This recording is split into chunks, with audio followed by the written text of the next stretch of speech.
Well, it was the last test of the Australian summer, and just what did we learn about that? Well, it was here in Canberra, the first ever test played at Manuka Oval. How did it stack up as a venue?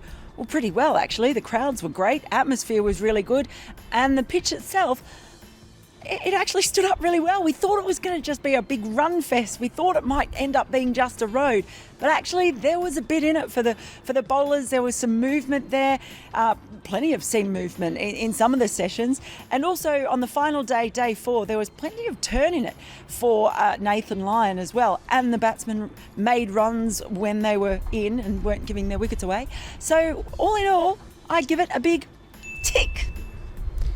Someone else we'd give a big tick is Mitchell Starc, who at the end of a summer in which he's faced a lot of criticism and a lot of speculation about his place and what exactly his level of quality is really as a test match bowler, even as he took his 200th test wicket in Brisbane, he was able to emerge in Canberra as the sort of really threatening wicket taker that we've seen from him before, particularly in Sri Lanka, ironically enough, in 2016 when he was a sort of a lone wolf attacking bowler in a series that Australia lost. This time he was surrounded by a team performing well, and he was really the spearhead who was intimidating the Sri Lankan batsmen, getting wickets with short balls and full, and really bowling fast, which he'd said is the key to his performance here, keeping things simple and also taking advice from the New South Wales bowling coach Andre Adams rather than anyone in the Australian setup. Very interesting. Well, speaking of Mitchell Starc being intimidating and short, fast bowling, you have to go away from this and wonder just how much work the Sri Lanka batsmen have to do when facing short-pitched bowling, because they're off to South Africa now.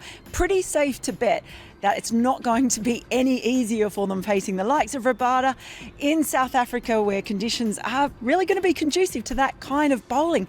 To see batsmen ducking in to fast, short pitch bowling, to see them avert their eyes and turn their head, it was not fun to watch. And the fact it happened so many times, and we saw 2 batsmen retire hurt, that suggests that they have a lot of work to do. They've got some inexperienced batsmen, but overall, getting to test level and not being able to deal with that is dangerous and quite frightening to watch.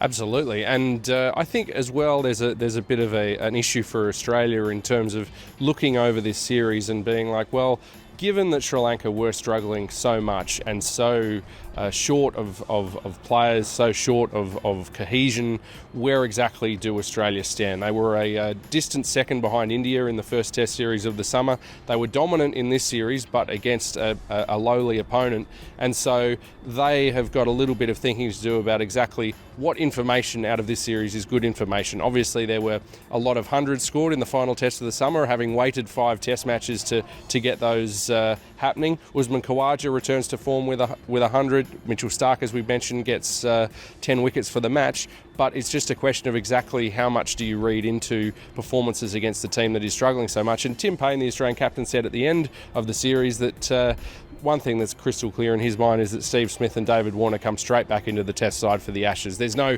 hand-wringing about transition periods there. I'm sure there's not. And then on to that, for Sri Lanka, I mean, if Australia have been found finding life difficult without Smith and Warner, you've got to feel for Sri Lanka in being without 5 of their best players and their first choice players, playing so many fast bowlers, so much inexperience. That can't be easy. And on top of that, they've had all these off-field dramas as well, with spats between one-day player and the captain's wife, all that sort of thing. And even the coach being sacked as selector just before this test in Canberra, and he made it clear he'd had no communication, no explanation. That's not a great way to run your national team. If they don't know what's going on, if you've got all this going off the field, they desperately need some support from the management back home. They need to get all that sorted out so that their players can just focus on, maybe cricket. That's what we learned anyway. We'll see you next time. Thanks for being with us all summer. Don't forget to like, share, subscribe, and leave your comments in the comment section below. Click on the bell icon for notifications.